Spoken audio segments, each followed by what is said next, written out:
A major visa shake-up from Washington, and this one could hit India's techies the hardest. Let me tell you all about it. The United States has tightened its visa rules once again.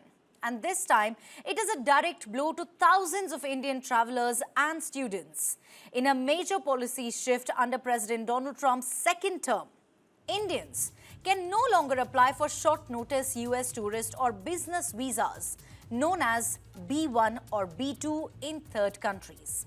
From now on, non-immigrant visa appointments must be booked in your country of citizenship or legal residency. That means flying to countries like Singapore or Thailand to fast-track your appointment is no longer an option.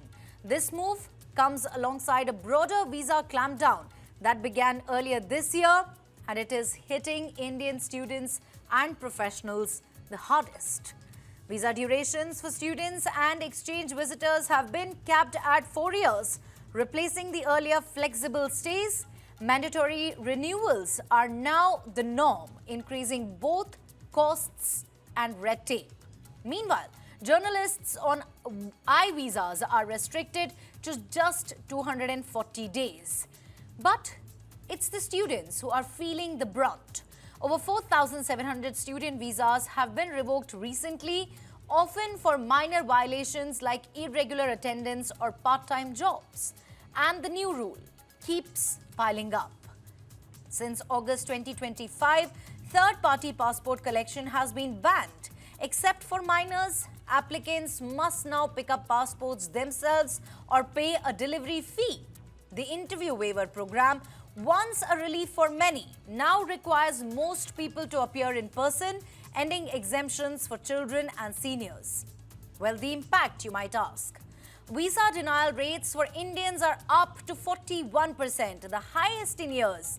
A growing number of applicants are stuck in processing backlogs or forced to defer their US admissions. Others are choosing to drop out entirely. What's really driving all this? The Trump administration cites visa misuse and national security. But critics say it is politically motivated, designed to appeal to anti-immigration sentiment in the US. With social media now under scrutiny and fewer job options for students, many are asking a difficult question. Is the American dream still worth it? Let me, in fact, quickly introduce my guests. I'm joined by TV Mohan Das Pai, former CEO and board member Infosys. I'm also joined by Ravi Lothumalla, career counselor and college admissions expert, live from Dallas, USA. Let me quickly come to you, Mr. Pai, first. These changes are expected to impact Indian professionals the most. Now, given their dominant share in the program, but, sir, wouldn't it equally damage the US economy too, considering, Indians are leading talent across firms in America? Isn't this a bit of a self-goal? Well, I think it will hurt the US universities because these are largely fee-paying students. They don't come on scholarships, and they go to smaller universities. They don't go to the top 10, 15, 20% universities. With the last count, there were 234,000 Indian students in the US. Now, a tier 2, tier 3, and many of the students are going to smaller universities with the need to stay there and try to get jobs and immigrate. They're not going there for higher education. There's a problem. We have to accept there's a problem. We see a large number of young students from Punjab and others go there and go to tier 2 colleges, tier 3 colleges, etc. There has been some abuse, and I think that is that they're trying to stop. But the attempt to stop any likely abuse, which could be 5, 10, 15%, they're hitting everybody. I would urge Indian students, especially the top 20% who want to go for higher education, to go to Europe. Look at France, Germany. Germany has seen the number go to 60,000. And I think it's important because Germany has state-subsidized education, free of cost. There are good prospects for them. And the STEM education in most German universities are very, very good as compared to the US, where, it is there in the top 10, 15% universities. Yes, there is a problem. They're hitting everybody with a view to control. The US has a problem of illegal migrants. It has a problem of people who are coming from porous borders. It has a problem of people who are staying longer after the visa is gone. And they're tightening up. In tightening up, they're hurting everybody because, they're trying to enforce the rule, create fear. But that is something that you have to live with. Yes, it's hurting the US universities, where smaller universities where these are all fee-paying students. They were getting revenue. They need to adjust too. All right, Mr. Pai, continue to stay with us. Let me quickly go across to Ravi. Ravi, students may now have to seriously explore options beyond American universities. How much of a loss will that be in terms of exposure, opportunities, and career prospects?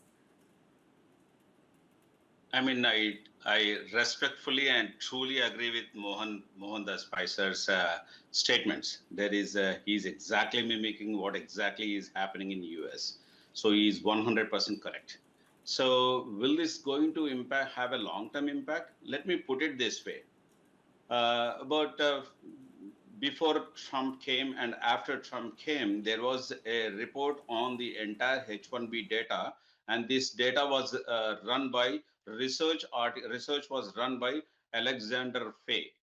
Okay, he was into the economic department of USCIS and US, and he gave these 100% complete statistics about how the H-1B program has been implemented, and they found a lot of misuse, abuse, and whatever we call it as. And most importantly, here are the things in agreement with Mohandas sir's statements. These students are coming from good state universities and going down to normal schools where they are very flexible in admissions. They don't have to go to the school. Once in a semester they can go, that too on a Saturday and Sunday, and then they do all the hullabaloo things like proxy resumes, proxy interviews, fake driver's license, fake reports, fake H1s, fake, all these things have openly come up. They have done massive amount of fraud. So not thankfully not doing any of those things, rather tightening the visas. This is going to be temporary. Now a student who is coming to good universities, they don't even get impacted by any of these things. I think next 3 or 4 years, US needs to be tightening up. That is what exactly he is doing right now. And for those good students and the studious students, who are prospective students, who are creative students, who are serious about the studies and all those things, this is never going to impact at all. In fact, this is going to help them a lot. Continue to stay with us, Ravi. Mr. Pai, picking up from where we left it, are we becoming overly dependent on the US market for opportunities? The question here is, shouldn't India's tech talent and companies be diversifying more, say, looking at Europe, Finland, or other regions for that matter? Look, Indian tech industry and everything is very diversified. I don't think we need to worry about that. And this whole idea that the Indian IT companies are gathering the majority of H-1B visas are wrong. You look at the last 2-3 years data of H-1B visas, American companies which are using more of the H-1B visas as against the Indian companies are reduced. Most of the large Indian companies are 40 to 50% of their people who are local Americans employed in their centers in the United States. They completely changed the model. And this idea that Indian IT companies are sending people for cheaply is very wrong, because Indian IT companies charge $120,000 to $150,000 for each person who goes there to work for a limited period of time. Because it's not what salary they pay. They pay comparable salaries. They pay social security. They pay for travel. They pay for holidays. They pay for everything. And the cost is quite high. This bogey of low cost and all the thing is a very wrong thing, data, because people are not looking at data. So I think, this kind of clampdown is harsh. It's temporary, but it will help the good companies to gather good companies to do well. And as far as Indian students go, I don't support Indian students going beyond the top 15-20% of American universities. These are not good universities. They're very ordinary universities. You don't get a good education. And like the gentleman Ravi said here, I mean, it's not worth going there. And here they borrow a lot of money. They sell their land, they mortgage their gold, and they got this dream that they will go to America, go get a degree, get a job, and invite everybody. I think, that we must abuse them of all that. If they're really interested in education, they must go to the top 15-20% universities, not go with the intention of immigrating to the US through the education route. They must go there for high education, to get skills, to get training. And if they get a good job there, it is fine. If they don't get a good job there, they must aim to come back and work anywhere around the world or in India. There are enough opportunities. And this kind of, crude fashion is permeated many parts of Indian society where people can't afford to go.